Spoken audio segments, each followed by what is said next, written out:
New Mexico. Welcome to Red or Green, the show hosted by me, Danny Bernal Jr., and brought to you by the Bernalillo County Democrats. It's where we eat chips and hotter sauces, and we ask interesting questions to interesting people.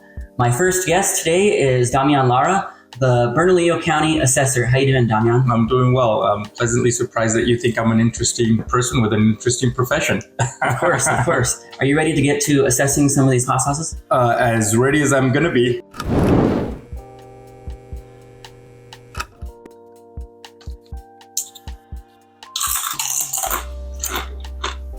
You don't even taste like hot sauce to me. I kind of agree. So it's our state question, and now it's actually officially our state smell. First state to ever have a state smell. So what do you prefer, red or green? Christmas. And why do you prefer Christmas? So oddly enough, I got this question when we were doing the congressional debates. As you all may remember, I had a failed congressional campaign, lost to our now Secretary of Interior, Deb Haaland. In politics and in general, we're always presented with sort of these false questions, right? You know, can you fund social programs and still have a balanced budget? Can you have police safety and still have social services? And typically, you get all of these questions, and it's never an either or, right? If you really think about these things, you can have both things. You know, you can have a good budget and still provide services needed by the people. You can still have defense and have national security and provide for the needs of those who are most needy. It seems like a superficial question, right? Like, oh, red or green. But I think it goes to the heart of human nature that, we're always presented with a choice. But, you can have both things. And so if you can, why not?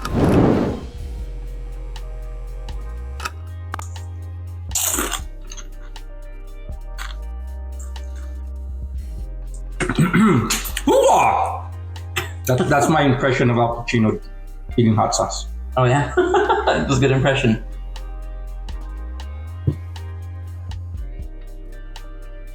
What do you think about that one?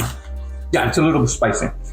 So as we continue to eat hotter and hotter sauces, hopefully things might get a little scarier and scarier for both of us, huh? And so I kind of wanted to ask you, you had tweeted a while back, it was a retweet of Pennywise the Clown.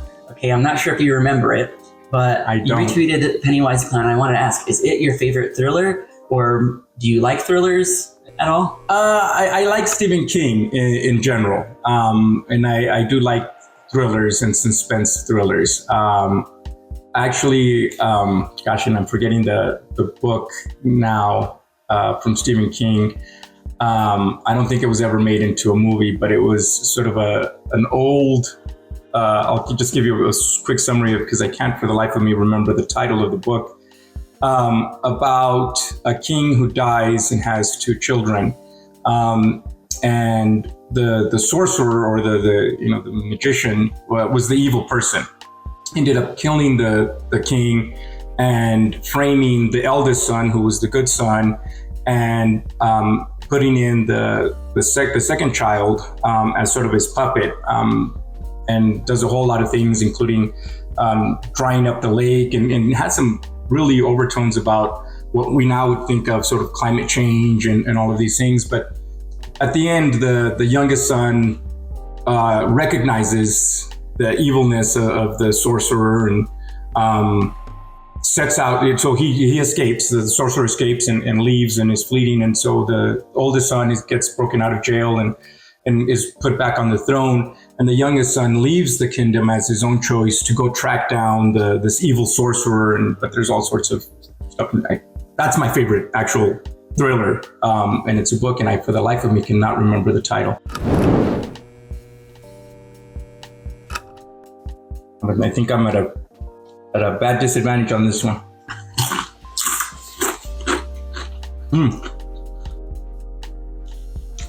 I think those tasted about the same since I had them back to back. You're gonna get a palate cleanser. Just eat that's right, yeah. All right. So I've seen you've been working out, and I can see your gains. So I wanted to ask you, can you take me through kind of your fitness journey throughout the years, and even if it's more recent?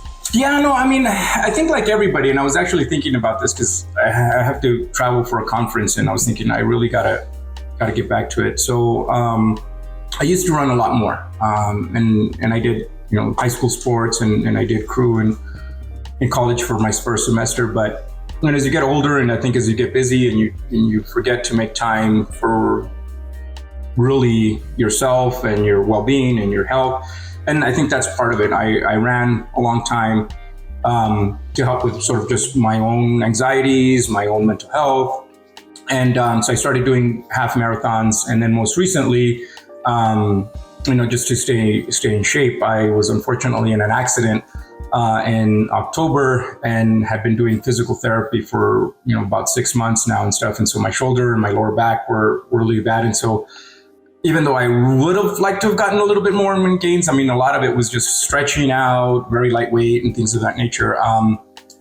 Edith and I have been trying to get on a good routine and a good schedule. And so, sort of a full body, we bought up dumbbell sets and everything else. Typical routine is, shoulders, arms, biceps, triceps, some squats, and some back and shoulder exercises, I think, with some dumbbell weights.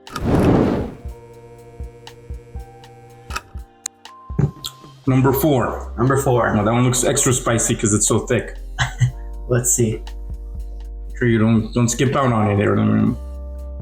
Everybody see how much salsa I'm getting on these. I'm gonna even get double-sided ones because it's. There we go. All right. Let's go.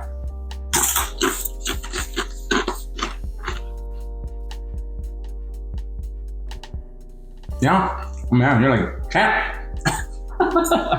Thank you. It's my second time, kind of maybe third time doing it. So. Oh, okay.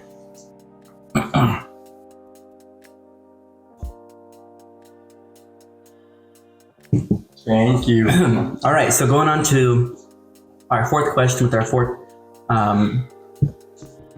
fourth sauce. So speaking of getting fit, spring is coming, and soon enough, it'll be summer.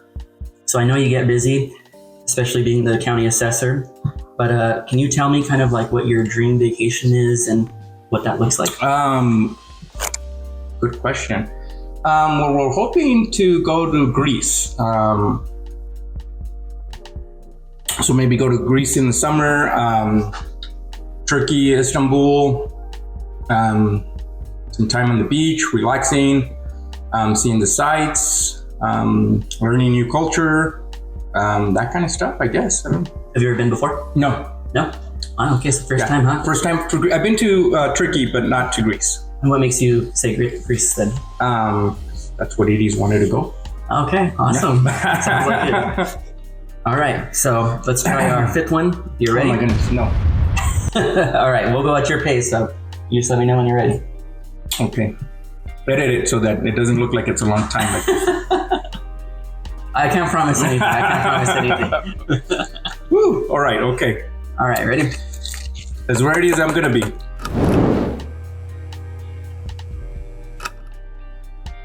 How I usually do it, just to get as much of the sauce as I can, as I put it on my tongue first.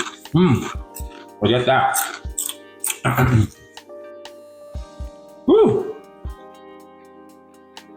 I'm gonna need some tissue paper here. Thank you very much. All right, so pour myself a glass of water real quick. Yeah, take your time. I know that this is very hot for you. Oh yeah, definitely. All right, so I noticed you post a whole lot of motivational quotes, and so I wanted to ask you, what is your favorite motivational quote? And even if you can't, one that doesn't come to mind, any quote works. So I don't know if it's a motivational quote. So I have two, and then so it's all things in moderation, including moderation. And then there was this one time that I think I had watched Oprah or something. I forget exactly where I had Oprah seen is it. inspiring. Yeah. But Edith and I were in a conference. Long story short, she was upset at this one particular person, and we were having a good time. And I think that's what, instigated the it wasn't an altercation, but anyway. So I told her, don't let her take your joy. And it seemed to make an impact on her. And so I've always liked to have that one, to not let people take your joy. That's awesome. Yeah. That's an awesome quote. Yeah. Especially as a politician, I imagine that's something that you have to do quite a bit, especially when you have a whole opposite side of people, sometimes not liking you, sometimes just because of their political affiliation. Yeah. Well, another, now that we're on quote, something that I like to say is if you're not pissing somebody off, then you're not doing your job. All right. You ready for our next sauce? That was very emotional for me. That's why I'm tearing up here. Yeah, be careful not to touch your eyes too much. Nothing to do with the hot sauces at all. It was all the reminiscing about Edith and me inspiring her and everything like that. Yeah. Yeah. All right. On to our next one. You want? Okay. I'm gonna grab a little bit bigger chip. Oh, I think I got too much hot sauce on this one. It's even dripping off the.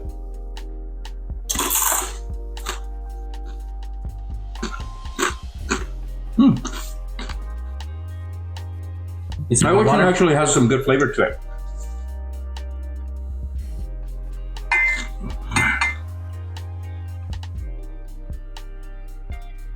Yeah, I did actually. I think so too. I agree. All right. So, next question. Is that number 7 already? 1, 2, 3, 4, 5, 6. Oh my goodness. So, as I do my little bit of research on you and see what you're kind Looking of through my old tweets or whatever they're called. all your old tweets and all your old Instagram and Facebook posts. Oh my goodness. So I better start archiving some of that stuff. I know you should have. You should have before you ran for office. You're lucky I didn't do this research before you ran for office. All right, so I went through your old Instagram and I was just looking for a picture that kind of has like no context to it. Okay. And I found one. Okay. And it's this picture of you. Oh, it's Walter. Someone holding That's a Walter. parrot Yeah. with a fan in the background. So can you give me a little bit That's of not context? a fan. That's actually his cage. I guess we don't like cages, but yeah. Okay. So it's Walter in back of his cage. Okay. Or in front of his cage. And what was like the story behind it when whoever was pulling him out and stuff? Well, I don't know. I didn't. That's not my arm. Those arms are way too skinny to be mine. No, that's my nephew Alex. And so since he was like 3 years old, he had been wanting to get an African gray. And my thought is that his parents, for reasons unbeknownst to me, must have told him a story of the fact that they had an African gray when he was conceived. And because my sister was allergic or developed an allergy to the feathers and everything else, they had to get rid of the African gray. And so ever since he was like 3 or 4, he had been asking for an African gray, and my sister wouldn't get him one. And then, for his various birthdays, I would give him some money and say, okay, save up for your African gray. And then they wouldn't let him anyways. Long story short, he turned like 21, 22, and he finally was able to buy his African gray. So I think that's the story behind that.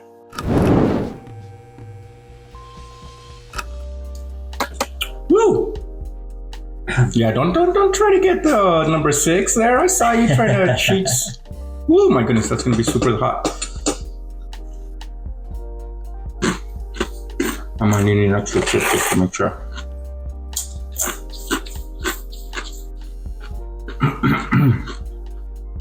All right. So, you're from southern New Mexico. From Mexico.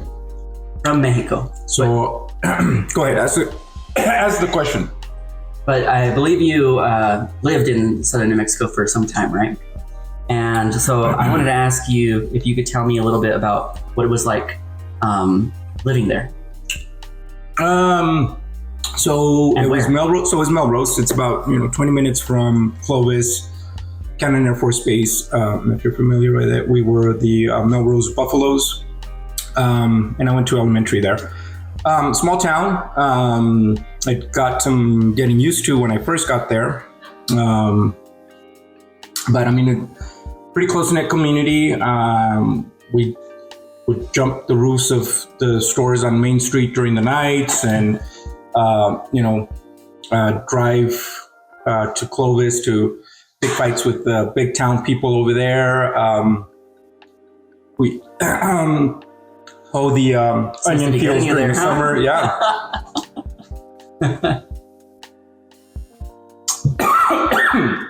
Pull potatoes out of the ground during the fall and harvest seasons. Go to school, go to the fairs. I mean, go to the pool. We had a pool, so that was pretty cool.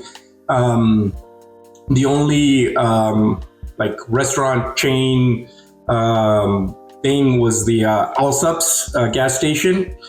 So we'd hang out there also during the evenings and days and whatever it was. Chimichangas. Yeah, and the Salsas burritos, which are statewide famous. They call it a small town for a reason. I guess that's what we did.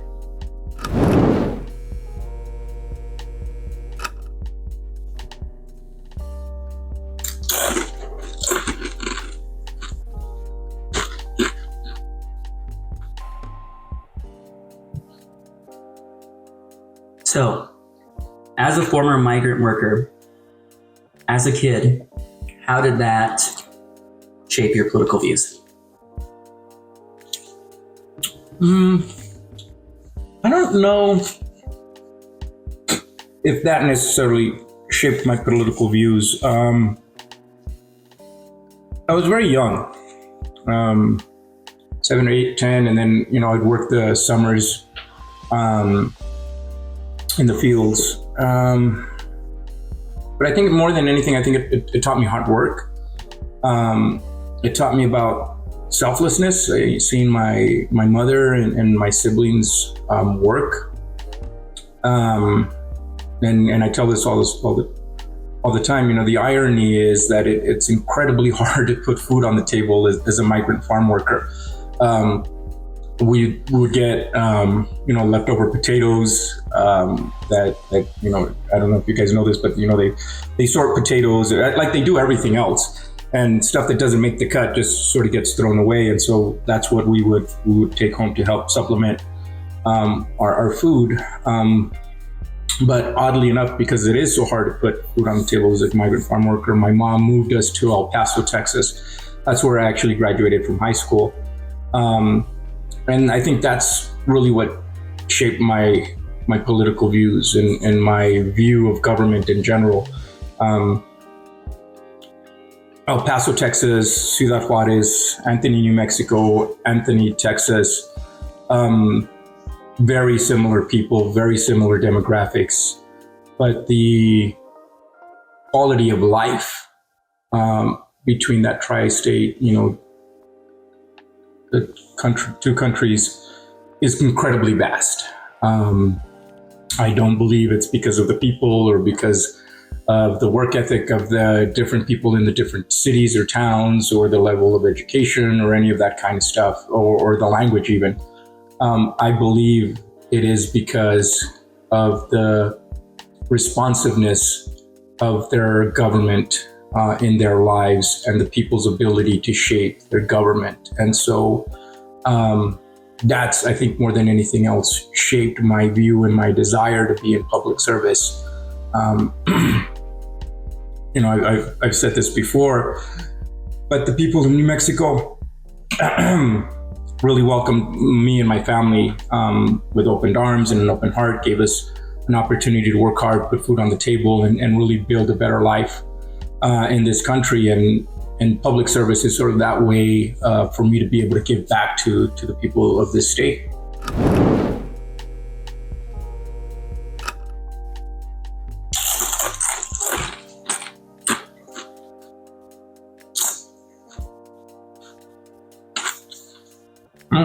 We're doing pretty good. I'm gonna get another red napkin over here. All right.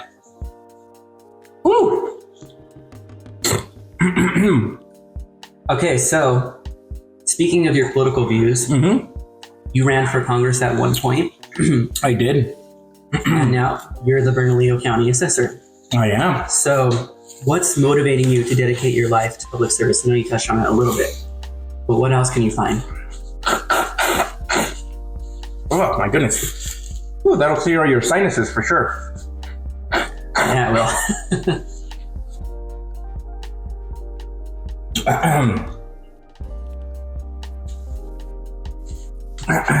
You had to go for the green, huh? I guess so. Yeah, it has to be both at the same time. Both, it has to be every both. Every time, Christmas, every time.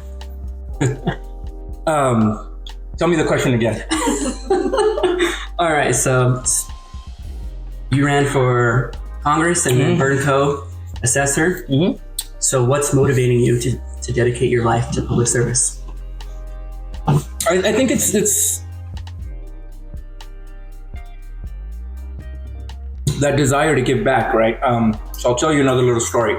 I used to work at the Legislative Council Service and moved up pretty quickly with help with all sorts of things, including the budgets. And in 2013, I was lucky enough to actually be asked to sit on the House floor and answer questions directly, as if I was sort of, anyways. All that to say that I did pretty important work. One particular time, I had the night off. We went to go have some drinks with some law school friends. And so we're all sitting around just kind of talking and stuff. And one of them gets a call, I guess, from the managing partner or whatever it was. And I was like, oh, you got to take this call. It's really important. It's this case. It's a $5 million case and this and that. So it goes out, takes and comes back. And he's all like, oh, it's because we're negotiating this big deal, $5 million and blah, blah, blah. And I was like, oh, yeah. So we keep talking and everything else. And so I got a call from Raul Burciaga, who had just taken over for Paula. Anyways, so he's calling me about the budget. Back then, the New Mexico budget was $5 billion. So just to be an ass, I was like, sorry, I got to take this call from Raul, director. It's a $5 billion budget that we're dealing with. You can't do it without me. I'm going to have to take the call. So, but the point is, cases deal with, and don't get me wrong, and for that individual and that person, that court case, their day in court is the world to them. But when you work at the state level, dealing with $5 billion, helping those that are in the most need, or even at the congressional level, 300 million people being impacted by the decisions that you make, in no other type of business, absent being, $100 or $200 billion in your portfolio, you're not going to be able to impact the number of people and the people that have the most need in any other industry other than in government. That's the ultimate goal of government, or the ultimate mission of government, is to help its people, and especially those that are most in need. And so that's why I remain and stay in government. I agree. Awesome. Good answer. All right.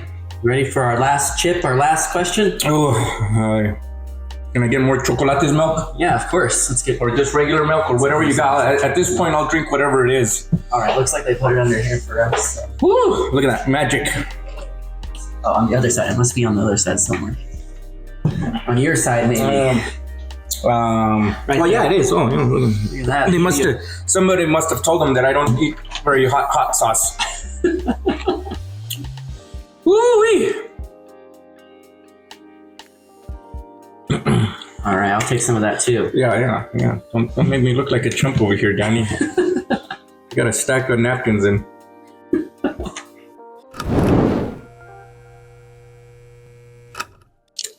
Okay, here we go. Let's, before you throw it, let's cheers real quick. Okay, cheers.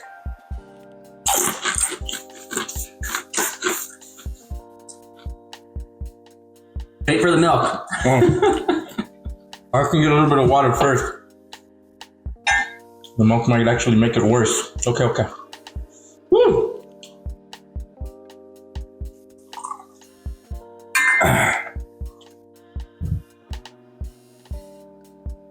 All right, so last question. What does the assessor's office do, and why should people care? Oh, they should super care. The assessor's office identifies and assesses all property for property tax purposes. What that means is we put a value on it so that the county treasurer can send you a tax bill. But we also apply all of the exemptions, constitutional all the way down to everything else. So if you're a veteran, you get from $4,000 off your taxable value all the way to being 100% exempt, paying zero property taxes. We provide disabled people along with senior citizens who make less than $40,400 currently with a valuation freeze so that they don't keep paying taxes. We put an exemption on homeowners who have their primary residence on there. You name it. We help with economic development through industrial revenue bonds. We help with ensuring that our police, our firefighters, our first responders have the resources that they need through geo bonds. We ensure that schools like APS and UNM and everybody else has their slice of the pie from property taxes so that they can ensure that our students are cool in the summers and warm in the winters, and that they have capital outlay monies. So, we do a whole lot, and all of that information is in your notice of value. And I know it's a bill and you may not want to take a look at it, but that's your opportunity to tell us if you agree with the value or if you have the maximum amount of tax savings programs that you might be eligible with. This year, it's May 31st is the last day to file an appeal or to apply for additional tax savings. So that's why it's so important, because it really is more than anything else. If you're a homeowner, if you're a property owner, business or otherwise, it's your opportunity to come and talk with us and make sure that we are providing you with the most tax savings that you can possibly get for your property. Awesome. Yeah. Awesome. Oh, it sounds like you know the job. I've done it for over half a decade, and hopefully I'll do it for another decade or so. Awesome. Okay, so we do have a little bit of a bonus. Oh, good. If you want to try it, it's up to you. I'll try them. I'm going to eat them all. I don't know if you'll want to. No, are these super hot? Oh, my goodness. Why would you do that to me, Daddy? That is so mean.